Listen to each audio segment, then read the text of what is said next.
할렐루야. 오늘도 온라인으로 하나님 앞에 나와 예배하는 모든 성도님들을 환영합니다. 자, 기도함으로 새벽 예배 시작하겠습니다. 하나님 감사합니다. 오늘도 새벽을 깨워주시고 주님을 사모하여 온라인으로 하나님 앞에 나와 예배하게 하시니 감사를 드립니다. 오늘 이 시간 세상의 걱정 근심 다 내려놓고 오직 하나님만 바라보기 원합니다. 하나님만 바라보는 이 시간 닫힌 우리의 마음 문을 열어주시고 하늘의 문을 열어주셔서 예배를 드리는 저희 마음을 놀라운 하나님의 임재로 가득 채워 주옵소서.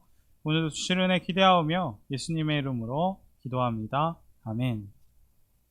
오늘 주시는 하나님의 말씀은 다니엘서 2장 24절부터 35절까지의 말씀입니다.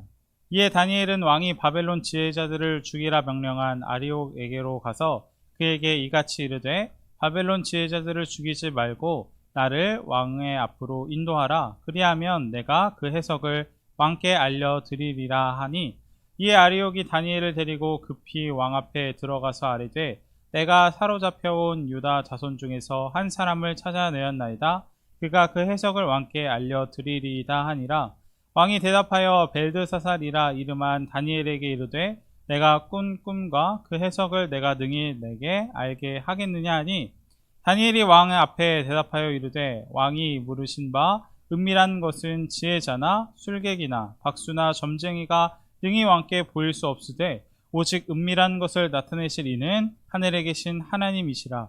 그가 느부갓네살 왕에게 후일에 될 일을 알게 하셨나이다. 왕의 꿈 곧 왕이 침상에서 머릿속으로 받은 환상은 이러하나이다. 왕이여, 왕이 침상에서 장래일을 생각하실 때에 은밀한 것을 나타내시는 이가 장래일을 왕에게 알게 하셨사오며, 내게 이 은밀한 것을 나타내심은 내 지혜가 모든 사람보다 낫기 때문이 아니라 오직 그 해석을 왕에게 알려서 왕이 마음으로 생각하던 것을 왕에게 알려주려 하심이니이다. 왕이여, 왕이 한 큰 신상을 보셨나이다. 그 신상이 왕의 앞에 섰는데 크고 광채가 매우 찬란하며 그 모양이 심히 두려우니 그 우상의 머리는 순금이요 가슴과 두 팔은 은이요 배와 넓적다리는 노치요 그 종아리는 쇠요 그 발은 얼마는 쇠요 얼마는 진흙이었나이다. 또 왕이 보신즉 손대지 아니한 돌이 나와서 신상의 쇠와 진흙의 발을 쳐서 부서뜨리매 그때의 쇠와 진흙과 놋과 은과 금이 다 부서져 여름 타작마당에 겨같이 되어 바람에 불려 간 곳 없었고 우상을 친 돌은 태산을 이루어 온 세계에 가득하였나이다. 아멘. 바벨론 느부갓네살 왕이 어떤 꿈을 꾸었습니다. 그런데 그 꿈의 내용은 기억이 나지 않지만 자신이 꾸었던 꿈으로 인해 마음이 답답하고 불안하게 되었습니다. 그래서 바벨론의 모든 지혜자들, 점성술사, 점쟁이들을 모두 불러 모아서 자신이 어떤 꿈을 꾸었고 또 꿈의 내용을 해몽하라고 요구했습니다. 그러나 왕의 난감하고 어려운 요구에 어느 누구도 답을 하지 못했고, 이 모습을 본 왕은 화가 나서 바벨론에 있는 모든 지혜자들을 다 죽이라고 명령하였습니다. 이 일로 인해서 바벨론에 큰 두려움이 있게 되었고 또 모든 지혜자들이 죽음 앞에 맞닥뜨려지게 됩니다. 그러나 저번 주에 함께 말씀을 나누었던 것처럼 이 모든 배후에는 누가 계셨습니까? 바로 하나님께서 계셨습니다. 그리고 이것을 믿는 사람은 이 위기 앞에 기도할 수 있었습니다. 내가 예상하지 못했던 어려운 일을 만나거나 내가 감당할 수 없는 그 어려운 시련 앞에서 우리는 두려워 떨 수 있고 또 무서워할 수 있고 또 절망 가운데 놓여질 수 있지만, 하나님께서 하신 일임을 믿는다면, 하나님이 개입된 일이라면 우리는 하나님 앞에 기도할 수 있습니다. 마치 다니엘과 그 세 친구들이 이 위기 앞에 시간을 벌고 기회를 갖고 다시 하나님 앞에 은혜와 자비를 구했던 것처럼, 그리고 하나님께서는 그 기도하는 다니엘을 보며 하나님께서 놀라운 응답을 해주셨던 것처럼 우리가 하나님께 기도할 때 하나님은 응답하시는 분이십니다. 그리고 하나님은 다니엘에게 지혜와 능력을 주었고 또 왕이 어떤 꿈을 꾸었는지, 꿈의 내용은 무엇인지, 해석은 무엇인지를 알려주었습니다. 그래서 오늘 본문은 드디어 다니엘이 바벨론에 누구도 풀 수 없었던 그런 그 왕의 꿈, 그 난제를 해결하는 장면이 나오게 됩니다. 분명히 이 모든 것은 하나님의 손길이 있었기 때문에 가능한 일이었습니다. 그리고 우리는 이 다니엘과 세 친구들을 통해 역사하시는 하나님의 손길을 똑똑하게 목격하게 됩니다. 우리도 우리 삶 가운데 하나님의 손길을 바라보는 저희 모두가 되었으면 좋겠습니다. 우리 가정 가운데도, 우리 자녀 가운데도, 또 우리 교회 가운데도, 더 나아가 우리나라 가운데도 누구도 생각하지 못했던, 그리고 누구도 예상하지 못했던 큰 시련과 환난 앞에 넘어지고 절망하는 것이 아니라 기도함으로, 믿음으로 고난과 어려움을 넘고 더 나아가 그것들이 바뀌어 하나님이 우리를 높여주시고 하나님이 우리를 알아주시는 큰 사랑을 경험하는 우리 모두가 되었으면 좋겠습니다. 이제 다니엘은 왕의 꿈을 풀어주기 위해 왕 앞에 나아갔습니다. 그런데 다니엘은 왕에게 바로 꿈을 해석해주지 않는 모습을 오늘 본문에서 보게 됩니다. 다니엘이 제일 처음 왕에게 한 것은 무엇이었습니까? 그것이 28절 말씀에 잘 나타나 있는데 왕은 다니엘에게 이렇게 묻습니다. 다니엘아, 내가 무슨 꿈을 꾸었는지 말할 수 있고 그것을 해몽할 수 있느냐? 그리고 그때 다니엘은 왕에게 이렇게 대답합니다. 왕이 물으신 꿈에 대해서는 지혜자도 주술사도 결코 대답할 수 없습니다.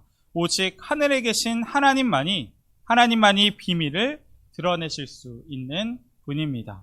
하나님께서 느부갓네살 왕에게 일어난 일을 제게 알려주셨습니다. 왕이 꾸신 꿈, 곧 왕이 침대에 누워있을 때 머릿속에 나타난 환상은 이렇습니다. 라고 오늘 본문에서 다니엘은 왕에게 대답합니다.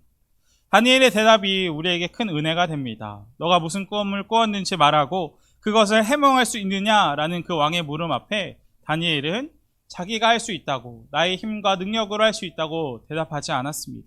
다니엘은 왕의 꿈을 풀어드리는 것은 다른 바벨론의 지혜자들보다 더 뛰어나기 때문에, 지혜가 많기 때문에 하는 것이 아니라 오직 하나님께서, 하늘에 계신 하나님만이 모든 비밀을 드러낼 수 있는 분이고 하나님께서 왕의 꿈을 알려주시는 것이다 라고 왕 앞에 고백한 것입니다.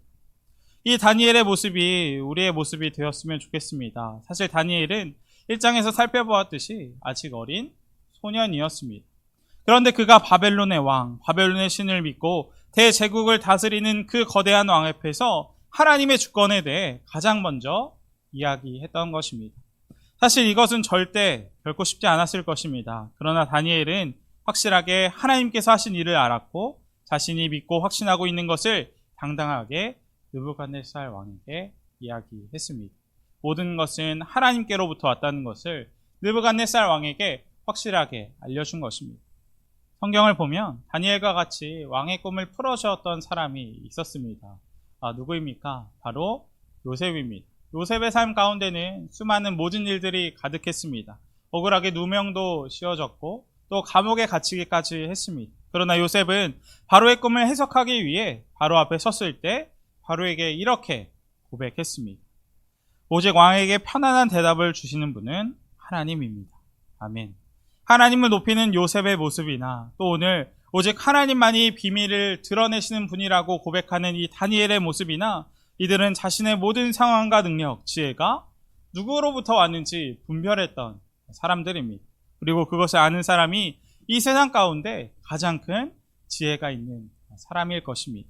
우리도 요셉과 다니엘처럼 분별했으면 좋겠습니다. 우리의 모든 것은 하나님께로부터 왔습니다. 그리고 그 사실을 알고 있는 사람이라면 우리의 지혜와 능력, 우리의 모든 것이 하나님께로부터 왔다는 사실을 알고 있는 사람이라면 오직 하나님만 높이는 것이 당연할 것입니다. 분명 하나님께서 쓰시는 사람은 겸손한 사람입니다. 그리고 자신의 모든 것, 이 모든 상황이 어디에서 온 건가를 분별하는 사람입니다. 바라기는 우리도 우리 삶 속에 어떠한 일을 이루었을 때, 또 어떤 것을 행할 때 모든 것을 이루어 가시는 분은 하나님이심을 알고 또 그 하나님 앞에 겸손할 수 있게 바라고 또 우리를 통해서 하나님만이 영광 받으시고 하나님만 높여질 수 있기를 간절히 소망합니다. 이제 다니엘은 왕에게 하나님에 대한 이야기를 하기 시작했습니다. 그런데도 여기서 놀라운 것은 무엇이냐면 느부갓네살 왕은 놀랐을 것입니다. 왜냐하면 느부갓네살 외에 어느 누구도 알지 못하는 사실을 다니엘이 이야기하고 있기 때문입니다. 29절 말씀입니다. 다니엘이 말합니다. 왕이여, 왕이 침상에서 바벨론에 대한 장래일을 생각하실 때. 아멘. 사실 침대는 굉장히 은밀한 장소입니다. 비밀스러운 장소죠. 특히 왕의 침실은 그렇습니다.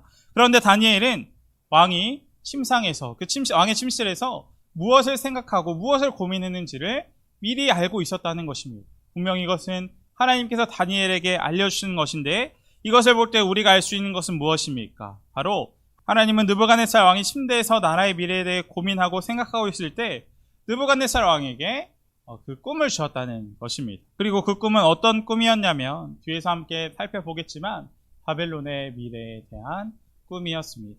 이것을 볼 때 하나님은 어떤 분이신가를 우리가 생각해 보게 됩니다.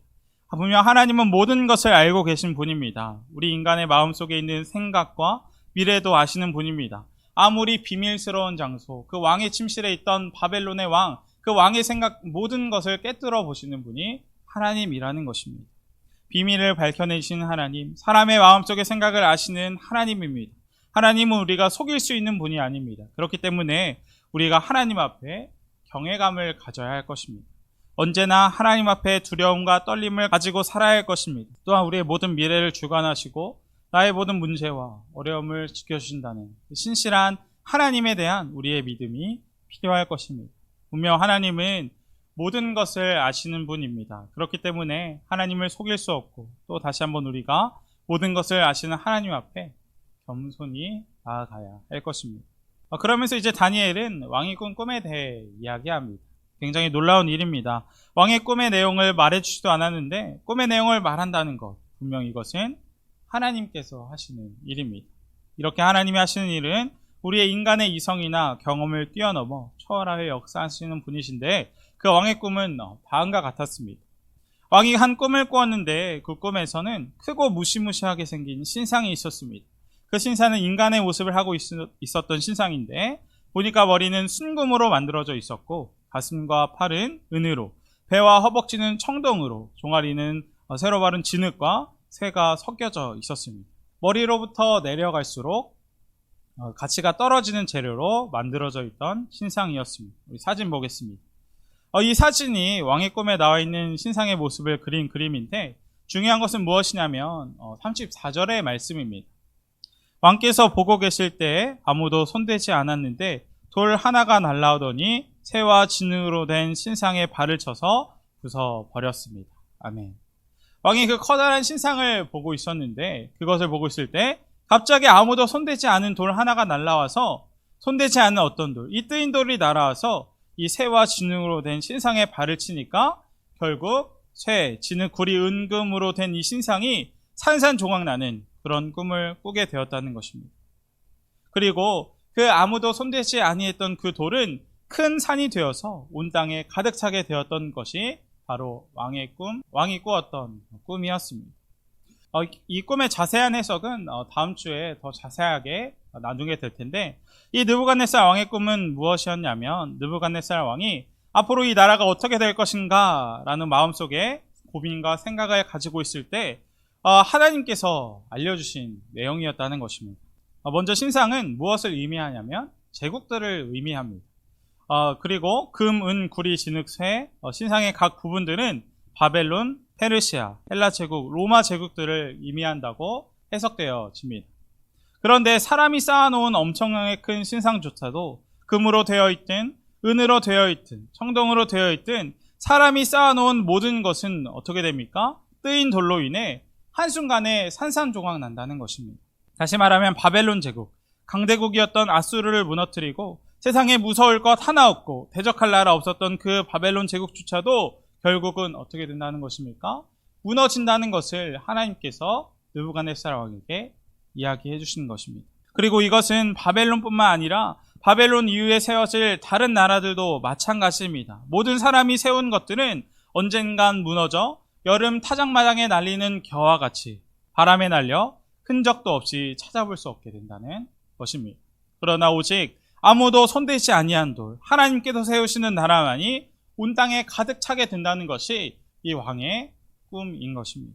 분명 하나님은 이 꿈을 통해서 느부갓네살 왕에게 미래를 계시해 주는 것입니다. 느부갓네살 왕에게 앞으로 일어날 일을 꿈을 통해 가르쳐 주신 것입니다. 세계를 다스리고 통치하시는 진짜 왕은 하나님이라는 사실을 확실하게 알려준 것입니다. 그리고 우리가 이것을 보며 알 수 있는 것은 무엇입니까? 앞서도 이야기했었던 것처럼 하나님은 우리의 모든 미래를 아시고 주관하시는 분이라는 사실입니다. 하나님이 우리의 미래를, 우리의 자녀들의 미래를, 또 우리의 가정의 미래, 이 나라와 민족의 미래를 주관하십니다. 따라서 우리가 그 하나님에게만, 그 하나님만 붙잡았으면 좋겠습니다. 그 하나님에게만 소망을 두었으면 좋겠습니다. 다니엘과 세 친구가 기도했을 때 하나님은 놀랍게 응답해 주셨습니다. 왕이 무슨 꿈을 꾸었는지, 꿈의 내용이 무엇이었는지 하나님께서 우리의 기도에 응답해 주십니다. 우리는 때로 생각할 때 우리가 우리의 미래를 알게 된다면 다 잘할 것 같고 다 잘 될 것 같습니다. 그러나 우리는 절대 우리의 미래를 알 수 없습니다. 왜냐하면 우리의 모든 앞날은 하나님께서 통치하시고 하나님께서 다스리기 때문입니다. 따라서 우리가 그 하나님에게만 소망을 두고 하나님만 붙잡아야 할 것입니다. 그리고 중요한 것은 무엇이냐면 그 하나님께서 좋으신 하나님이시라는 것입니다. 하나님께서 우리를 사랑하십니다. 우리를 위해 독생자 예수 그리스도를 십자가에 못 박으실 만큼 우리를 사랑하십니다. 그리고 하나님께서 우리의 미래를 다스리십니다. 우리가 그 하나님에게 소망을 두었으면 좋겠습니다. 그 하나님만 붙잡으며 나아가는 우리가 되었으면 좋겠습니다. 다시 한번 우리의 기도에 응답하시는 하나님, 그리고 우리의 미래를 주관하시는 그 하나님, 그 하나님께 나아가는 어떤 상황에도 어떤 위기가 우리에게 닥쳐온다 할지라도 그 하나님만 의지하고 믿으며 신실하게 나아가는 우리 모두가 되기를 주님의 이름으로 축복합니다. 우리 이 시간 함께 기도했으면 좋겠습니다. 첫 번째로 기도할 것은 우리의 마음속의 생각까지도 아시는 그 하나님 앞에 교만하지 않고 겸손하게 이 세상을 살아가는 우리가 되게 해달라고 기도하겠습니다. 분명 하나님께서 우리의 미래를 다스리시고 주관하십니다. 그 하나님께 소망을 두고 살아가는 저희가 되게 해달라고 기도하며 나아가겠습니다. 두 번째로 기도할 것은 나라와 민족 또 교회와 환우분들을 위해 함께 기도하겠습니다. 제가 기도함으로 모든 새벽 예배 마치겠습니다. 하나님, 오늘 말씀에 다니엘을 보며 우리가 예상하지 못했던 어려운 상황들, 난강들에도 하나님의 계획과 뜻이 있었음을 보게 됩니다. 우리의 미래를 주관하시고 다스리시는 하나님 앞에 저희가 다니엘처럼 요셉처럼 겸손하게 하여 주시고 하나님만 높이는 저희가 되게 하여 주옵소서. 또한 우리의 모든 것 아시는 하나님 앞에 우리가 두려움과 떨림으로 서게 하여 주옵소서. 하나님, 특별히 저희의 간절한 기도 제목들이 있습니다. 경제적인 문제, 환우들의 질병의 문제, 우리가 해결할 수 없는 문제들이 세상 가운데 얼마나 많은지 모르겠습니다. 하나님 앞에 간절하게 기도하오니 하나님 저희를 불쌍히 여겨주시고 저희의 간절한 기도를 들어주셔서 세상 가운데 신실하게 하나님만 바라보고 하나님께 소망을 두고 하나님만 붙잡고 살아가는 저희 모두가 되게 하여 주옵소서. 이 모든 말씀 예수님의 이름으로 간절히 기도합니다.